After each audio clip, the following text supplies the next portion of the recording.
Son las 7 de la tarde con 11 minutos. Tengo acá este libro, lo muestro ahí a la cámara porque estamos a través de YouTube. En el nombre de Cristo, el poder evangélico en Chile, un libro de María Olivia Monkever, una periodista que ha hecho varias investigaciones y sus investigaciones son largas, son profundas. Y ha investigado el tema de la privatización de las universidades, el tema de los grupos económicos, el caso Caradima, a fondo en otros libros. Y acá, bueno, se tomó su tiempo también para trabajar esta investigación sobre el mundo evangélico. Que, bueno, yo me remito a lo que dice acá, el poder evangélico, pero tú explicas muy bien, María Olivia Monkever, que entender el mundo de los evangélicos no es tan sencillo. Bienvenida, ¿cómo estás? Bueno, gracias por la invitación, Pablo. Sí, muchas gracias. No ha sido fácil, porque, a ver, de partida a mí me pasó algo que es cuando uno ha tenido otra cultura, incluso religiosa, ¿no? De claro. Formación, de todo. Yo estudié en un colegio católico, en la monja francesa, después en la Universidad Católica. Bueno, lo cuento ahí en el fondo lo digo desde el prólogo, o sea, desde dónde estoy escribiendo, y significó esto meterme en realidades distintas, bien distintas, y en realidades que no están como en el primer plano de la noticia, porque ocurre de que salvo cuando hay el escándalo, ¿no es cierto? Me acuerdo el escándalo del obispo Durán en claro. Su minuto, Eduardo Durán, o cuando hay un problema, habían los tiempos de pandemia, que no querían dejar de hacer los cultos, cosas así, pero o si alguien tiene un problema de abusos, como los ha tenido también en la Iglesia Católica. Entonces, pero no son temas que estén abordados en forma constante en los medios. Entonces eso ya es una cuestión que me hizo leer mucho, me tuve que leer, conversar.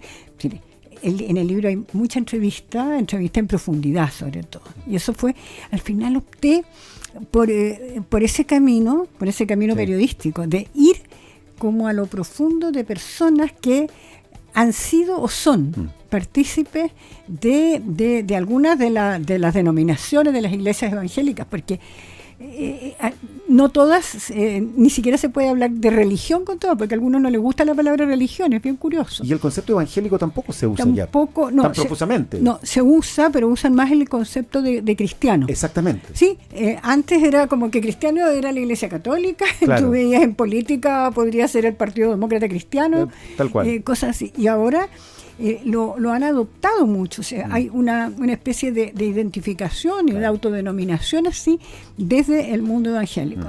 Y algunos, yo de hecho puse el título, también tengo el libro acá, en el nombre de Cristo, pensando, buscando que lo englobara todo de lo que iba a hablar, porque si hubiera puesto en el título evangélico, curiosamente, a pesar de que la gente lo entiende, y lo entiende, por eso lo puse en el subtítulo, sí.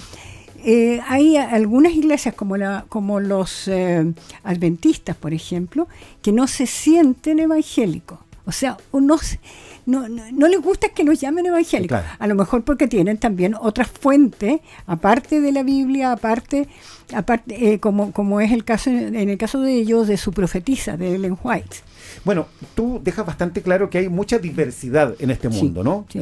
Y uno va leyendo y va entendiendo y va haciendo las asociaciones de cosas con las que se ha topado. Un colegio adventista, una iglesia pentecostal, un pastor luterano, y todo lo va como de alguna manera asociando y relacionando. En ese sentido es muy útil el libro para mapear este mundo. Pero yo quería preguntarte otra cosa.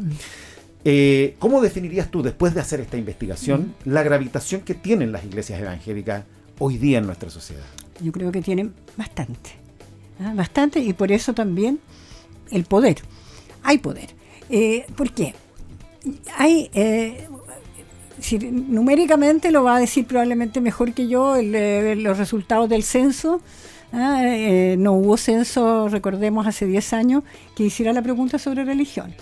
Pero ha habido encuestas, y resulta que, de acuerdo a las encuestas de la Universidad Católica, que son algunas de las más significativas, tú tienes se supone que entre el 17 y 18% de la población sería evangélica de algunas de estos, tanto tradicionales, que son los tradicionales en número, son mucho menos. ¿Quiénes son los tradicionales? Son los luteranos, son los metodistas, pueden ser en cierto modo los presbiterianos, pero son pequeños. En cambio, el pentecostalismo, la iglesia pentecostal, la que tú encuentras iglesias y iglesitas en todas partes, sea en la región metropolitana, sea en las regiones, para qué decir, en la región del Biobío, que me tocó hacer un reporteo bastante intenso ahí, que lo relato en el libro, también en la Araucanía. Sí. Entonces, numéricamente son significativos. Ya, pero una cosa es lo numérico, la cantidad de fieles, de seguidores, y otra cosa es el poder que se ejerce a nivel político, económico, educacional, valórico. Es que hay dos o tres cosas. Mira, creo que, hay un poder en que está en las personas, porque la manera de trabajar, la manera de actuar, sobre todo te estoy hablando de estos más mayoritarios, ¿ah? y del caso pentecostales, los neopentecostales han pescado menos en Chile, pero o la preocupación que tienen los adventistas con todos sus colegios, la cadena de colegios adventistas impresionante, o los medios de comunicación. Eso por un lado, pero a la vez el culto. Las personas cuando van a las iglesias, van y están, si es un día domingo, va a ser todo el día. Hoy día tú tienes que el católico apenas, si es que va a misa el domingo. En estos casos los cultos, o otros lo tienen el sábado, pero o el día domingo, y días en la semana también. Entonces, y tienen la escuela dominical para los niños y cosas así. ¿Es una relación de obediencia? También porque los pastores son personas con mucho poder. Entonces, lo que dice el pastor suele ser bastante, suele ser un poco lo que hay que hacer. ¿Y eso quiere decir que los evangélicos podrían definir una elección, por ejemplo? No sé si definir una elección, pero el hecho de que se hayan metido ya más en la arena política, porque dejó de ser la política para el mundo evangélico, dejó de ser eso que era mundano, que a veces era hasta malévolo, y de hecho ahora existe, ¿no es cierto?, este Partido Social Cristiano, por ejemplo, que todavía podríamos decir es pequeño, pero en Concepción sacó el alcalde de Concepción, porque son bastante disciplinados también. Te estoy hablando, eso tienen que ver más con grupos pentecostales. Ahora, el caso de Concepción y el caso del Partido Social Cristiano, la principal vertiente de ello es el movimiento Águilas de Jesús. Que el movimiento Águilas de Jesús ha tenido un caminar que acá a lo mejor desde Santiago no nos dábamos o no se daban tanto cuenta. A mí me tocó ver las primeras águilas aparecer en el campus de la Universidad de Concepción, esa universidad que era tan de izquierda, sobre todo las federaciones estudiantiles, o que era tan... Era vinculada más, al nacimiento del MIR. Vinculada con el MIR. Absolutamente, claro. La federación, pero y el nivel de académico, si tú quieres, era muy fuerte la masonería también. Entonces, a mí me impresionó, porque fue por haber sido por presentaciones de algunos de los otros libros míos sobre universidades, y recorriendo el campus, de repente ver las imágenes, los afiches, Jesús te llama, los mismos afiches que hoy... ¿Con el Che Guevara antes? Ahora con Jesús bueno, te llama. Con Jesús. Pero ahora, además de eso, esto ha ido creciendo. No han dejado de actuar estas águilas, y las águilas han llegado a Santiago, están en Lausach, están hasta en donde yo, por ejemplo, trabajo en la Facultad de Comunicación e Imagen de la Universidad de Chile, y en el campo, Juan Gómez Milla, tú te encuentras con estos letreros, con estos afiches. Entonces, hay una presencia que también en otras universidades, en Concepción, en la Universidad Católica de la Santísima Concepción, creo que en la Universidad San Sebastián, en la Santo Tomás, en muchas. Bueno, entonces ahí tú notas que es una cuestión que viene en aumento, no está rezagada para nada. Ahora, María Elvira Monquer, sobre el Partido Social Cristiano, ¿hay algún antecedente en la historia que se aproxime a esto? ¿Un partido confesional? Sí, ¿un partido de la Iglesia Evangélica o con miembros de las iglesias evangélicas? Hubo intentos, pero no les habían resultado. No habían resultado. Hubo hasta un candidato presidencial hace unos años atrás. Creo que ahora se ve más congruente este esfuerzo, en que y son como dos vertientes las que lo formarían. Una vertiente, que es el de las águilas, es notable. Yo estuve buscando ahí antecedentes de cuando partieron las águilas. Después generaron un ministerio Águilas de Jesús. O sea, el alcalde de Concepción actual, Héctor Muñoz, es a la vez pastor de iglesia. Y ese ministerio lo encabeza él, y la segunda de a bordo es su señora Francesca Muñoz, la diputada que es la que proclamaron candidata presidencial. Claro. Eso alcanzó a salir, no alcanzó a salir en mi libro, porque yo estaba en imprenta, claro, cuando hubo estos movimientos en que se bajó el Rojo Edwards, se fue ya. Y levantaron la candidatura de Francesca Muñoz. Ellos entonces han sido piezas clave en este crecimiento del mundo evangélico en el Biobío. Sí, por supuesto. ¿Y qué pasa en el Biobío? ¿Por qué tanto? Porque hay un porcentaje que desde hace un buen tiempo es fuerte ahí. Y también estuvieron muy, desde el 2016 te diría, o antes, si uno se pone a analizar cifras electorales, por ejemplo, fueron muy fuertes en la inscripción, desde las preinscripciones de José Antonio Kast en la primera elección presidencial. Y después el propio Kast fue el que generó el Frente Social Cristiano. Héctor Muñoz en esa oportunidad fue uno de los que encabezaba su comando en el Biobío. Ahora no sé, que van en bandas separadas, pero bueno, si la cosa les llega hacia la segunda vuelta, es probable que Francesca saque alguna votación y después se la traspase a Kast. Ahora, hoy día hay un discurso valórico que coincide con lo que han planteado las iglesias evangélicas, o parte de las iglesias evangélicas, porque no todas tienen los mismos predicamentos, respecto de asuntos valóricos, respecto de su distancia con la ciencia, por ejemplo, y eso hoy día parece estar tomando un nuevo vigor, no solo en Chile, ¿no? Ahí tú dirías, o tú reconoces la eventual influencia de las iglesias cristianas, o eso es una coincidencia. ¿Cómo coinciden esas dos realidades? Mira, una cuestión que a mí me impresionó bastante en toda esta investigación, y a través de las conversaciones, y en la medida que tú haces una conversación más en profundidad, entonces llegas hasta dónde es que te defienden tal o cual cosa.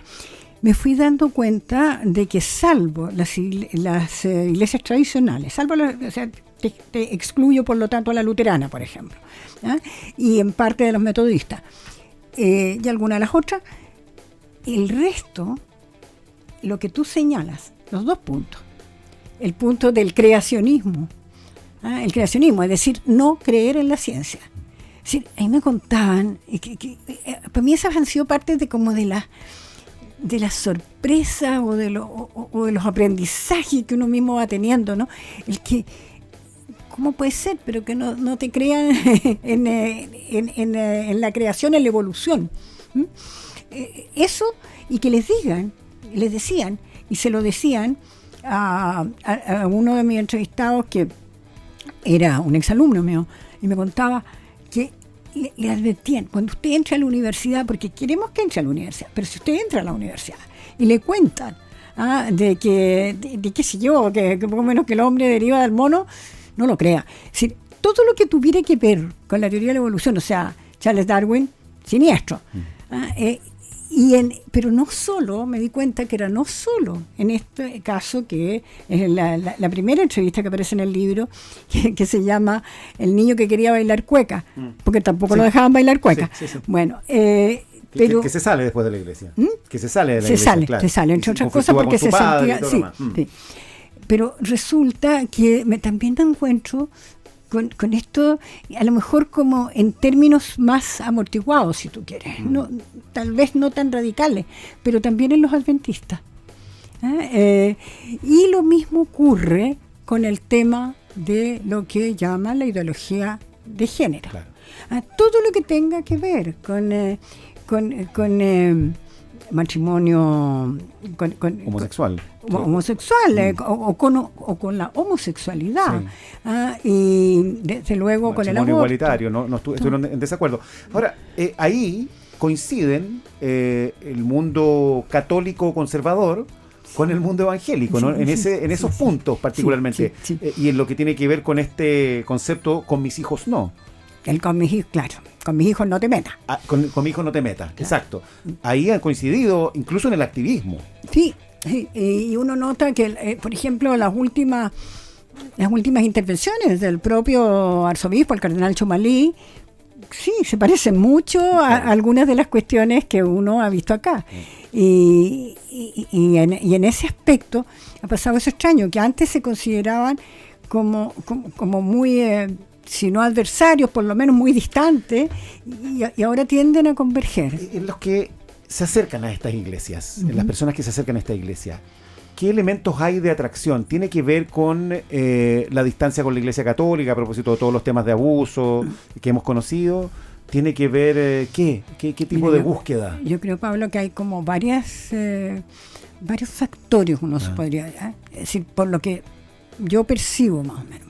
Por un lado, creo que hay algo que te lo dicen, en general se siente un sentido de acogida, un sentido de cercanía, de solucionarle los problemas del diario vivir, por una parte. En otros casos, es todavía más cuando se trata de las conversiones, la labor que hacen en las cárceles, por ejemplo, sectores evangélicos, iglesias evangélicas, pero también, desde luego, tiene que ver con la crisis de la Iglesia Católica y que tiene también esa crisis de la Iglesia Católica, uno podría decir, como dos partes por lo menos. Si tú ves la Iglesia Católica de los años 60, de los años de 70, la defensa de los derechos humanos tan fuerte, ¿no? Pero en general había, desde los 50 incluso, había un trabajo de base de la Iglesia Católica, una presencia en la base social, que eso se ha ido perdiendo. Se ha ido perdiendo porque hay menos vocaciones sacerdotales, se ha ido perdiendo por las diferentes políticas que puede haber tenido la Iglesia. Y por otro lado, evidentemente, el fuerte impacto de todo lo que se ha conocido de los abusos. Yo te diría que a mí yo investigué y escribí sobre el caso Caradima también. O sea, claramente ahí hay un hito marcado. O sea, a partir de 2010, la pérdida de confianza en la Iglesia Católica es algo que se ha visto, que lo hemos visto todos y que no se ha recuperado. Ahora, curiosamente, en conversaciones sostenía con miembros de iglesias cristianas, sobre todo protestantes, por ejemplo, el pastor luterano en Concepción, Carlos Camaño, me decía que también hay, y también sale en el libro, muchos casos de abuso en las iglesias evangélicas. Evidentemente yo no pude reportear ni tratar eso en detalle porque ya habrían sido demasiados tomos, ¿no? Sí, pero está mencionado. Sí. Es una estupenda guía para entender esto, cómo está estructurado, las diferentes vertientes, porque, insisto, es un mundo bien diverso, pero es interesante también desde el punto de vista de lo que tiene que ver con el poder mediático también fuerte, las radios y todo eso. Es que ahí, es increíble. Ustedes y nosotros que estamos en una radio, yo realmente eso me pareció impresionante. Sí. Hice hasta un pequeño, no diría estudio, sí. una pequeña mirada, sí. y es bastante notable. Sí. Es bueno para entender el mundo de la radio, para los que quieran entenderlo un poco, porque hay un capítulo interesante ahí. Una última cosita, vas a hacer un lanzamiento de este libro, que está proyectado un evento el miércoles. El próximo miércoles. 11 de junio es a las 18:30 horas.